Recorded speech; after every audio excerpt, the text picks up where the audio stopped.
يا صباح الفل، صباح الجمال، اللهم صل وسلم وبارك على سيدنا محمد وعلى اله وصحبه وسلم. وحشتوني كتير كتير. لو اول مره تشوفي القناه ما تنسيش تعملي اشتراك وتفعلي زر الجرس وتعملي كومنت حلو كده. زي ما انتم شايفين بتنجان يعني مسقعه. الاكله كده اللي هي ادمان، يعني بحبها جدا، بس بحبها بالرز اكتر من العيش يعني. تمام، فهنشوف كده احنا عملنا ايه. انا بصورها لبنتي الكبيره عشان هي اللي طالباها مني، يعني كل مره تقولي ماما انت بتعملي مسقعه حلو. انا ببقى نفسي اعملها زيك، ما بتطلعش نفس الطعم، فانا حبيت اعملها لها عشان اوريها كل الحاجات اللي انا بحطها، عشان بعد كده ما تجيش تقول لي ماما اعملي لي مسقعه. عشان بنتي دي فقريه، كل ما تيجي عندي انا عايزه كشري، عايزه مسقعه، عايزه مش عارفه ايه، عايزه ايه. بتنقي لي الحاجات يعني. يا بنتي هتعمليها انت في بيتك وتعالي اعمل لك انا حاجات احلى. لا، هي عايزه الحاجات دي. ف وتتضايق قوي لو عملتها مش موجوده، يعني مثلا عايزه كبده مستورده. يا يا بنت الحلال في ايه؟ المهم يا جماعه، خلينا بقى في الموضوع ده. يعني جبت كده بتنجان، دول تقريبا كيلو ونص بتنجان رومي. خلاص، ومش فاكره بكام لان انا جايبه لي اسبوع في التلاجة. فنسيت بصراحه ان بنزل اجيب شويه خضار كده ارميهم في التلاجة وبنسى اسعارهم. عشان لو فضلنا نحسبها مش هناكل يا جماعه، الدنيا بقت مولعه. ولو ركزنا قوي في كل حاجه بنشتريها بكام وليه، يبقى مش هنجيب اكل اساسا. وهنستخسر وهنستغلى وهنجوع. فكده كده هناكل بس بالمعقول، يعني ما تخربش. او في المره دي بقى انا موفره في الزيت جدا. يعني انا تقريبا استخدمت كوبايه زيت واحده، وفاض منها شويه كمان. فهقشر كده جزء من البتنجانية عشان ما يبقاش كلها متقشرة، لان انا بحب القشر بتاعها برضو. وبعدين البتنجان حلو جدا للانيميا وهو ني كده، يعني الناس اللي عندها نسبة انيميا عالية، يعني عندهم انيميا ماشي، مش اللي هي النسبة عالية، لا يعني عندهم انيميا اللي هي اقل من 9 وكده، ياكلوا بتنجان بيبقى حلو قوي. من ضمن الحاجات الرخيصة اللي بتعلي النسبة بتاعتها وبترفعها ل 12 و11 وكده. المهم، فانا بقطع البتنجان مكعبات. طبعا لو هعملها صينية هقطعه شرايح وادهنها زيت وادخلها الفرن. خلاص، دي طريقة. مش زي الطريقة بتاع النهاردة، يعني أنا لو هعملها مثلا صينية باللحمة المفرومة، فأنا هقطع البتنجان شرايح مدورة، هدهنها زيت من تحت ومن فوق. تمام، أو أدهن الصينية مثلا وأرصهم فيها أو الصاجة، وأدخلهم الفرن وأدهنهم من الوش برضو وأدخلهم الفرن وأسيبهم يحمروا. عشان ما نهلكش في الزيت كتير. لكن بصراحة أنا مش عجباني حكاية الاير فاير دي اللي هي بتاع الكهربا دي. آه، بيبقى عندي هسس من الحاجات اللي فيها كهربا شوية في الأكل وكده. خلينا في الغاز متعودين عليه. أنا لو طول أعمل فرن بطين وهطيب فيه هيبقى جميل قوي. نفسي والله. اللي هو الحاجات بتاع زمان دي. المهم يعني ان انا قطعت البتنجان، رشيت عليه شويه ملح عشان ما يشربش زيت برضو. وينزل الميه بتاعته اللي فيها المراره وكده، وحطيت تحت المصفى طبق كده عشان ينزل الميه فيها. ابتدي بقى اجهز الحاجات اللي باقيه، فانا هقشر بطاطسيتين. وهقطعهم صوابع وابتدي احمرهم اول حاجه في الزيت وهو نضيف.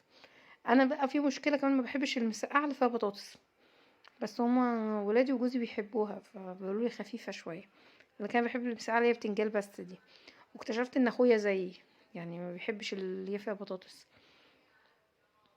انا بقى غسلت البطاطس، امسكها بقى اقطعها صوابع واحمرها واشوف. انا بعمل خطوه خطوه، احط الزيت مش كتير. تمام، يعني دول تقريبا ما كملوش كوبايه. هعمل بيهم المسقعه كلها بالتقليه بتاعتها بالبتنجان كله.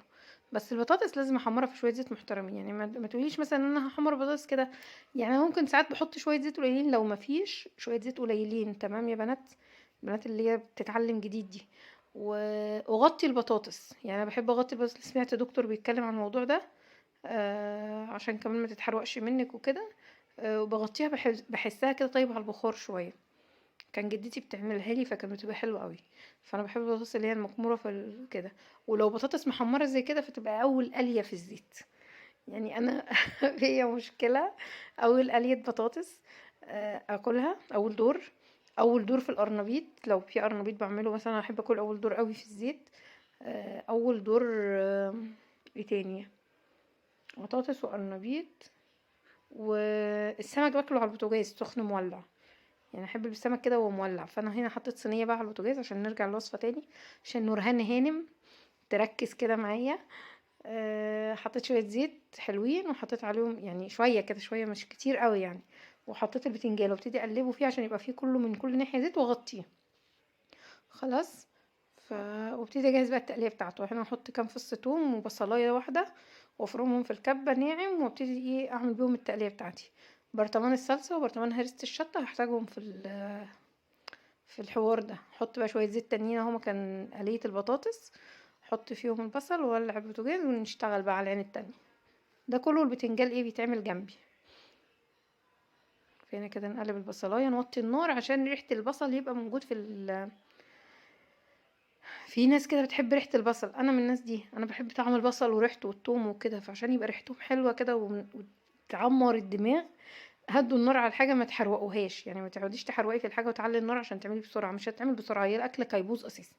ده انا بشم من جنبي من المنور اللي جنبي دي كميه ريحه تقليه، يا نهار ابيض، بتقلب لي معدتي بسبب الكروته في الاكل دي. الناس بتكروت في الاكل يا جماعه، ركزوا، لازم كل حاجه تاخد حقها. هنا حطيت معلقتين صلصه كده حلوين، هبتدي بقى ايه عشان اطلع الماده الحافظه بتاعتهم، يعني ريحه لان الصلصه دي فيها مواد حافظه، فتطلع بقى منها لما تقلبيها شويه على النار. بعد كده راح حاطه كيس بقى صلصه الطماطم المحترم اللي انا عاملاه في البيت، خلاص واسيبها بقى ايه، اهدي النار كده كده هاديه، اسيبها بقى عندي شويه، ممكن احط لها كوبايه ميه واسيبها بقى شويه ايه لحد ما تفك الصلصه خالص. هنا البتنجال هو طبعا استوى، البخار بيسويه خالص، فمش محتاج ان هو يتحروق وكده. هطلعه واحط شويه زيت تاني واحط بقيه البتنجال. انا عماله ارغي معاكم، بس انا عشان بوصف لكم بس الحاجات اللي انا بتتعمل دي. المهم هنا بقى تحطي شويه الزيت التانيين، احط بقيه البتنجال، طبعا بشطفه من الملح، خلاص، واغطيه واسيبه برضو يكمل سواه. وانا كان الصلصه خلاص اتسبكت يعني، ابتدي بقى احط لها ايه، دي معلقه هريسه شطه، تمام، واحط لها التوابل اللي انا عندي، اللي هي خلطه التوابل اللي انا كنت عاملاها في فيديو قبل كده، وشويه الملح، وخلص الموضوع على كده، ولا بحط حاجه تاني ولا اي حبشتكنات تانية يعني، هما دول وبارك الله فيما رزق يعني. خلطة التوابل دي عظمة اللي انا عاملاها.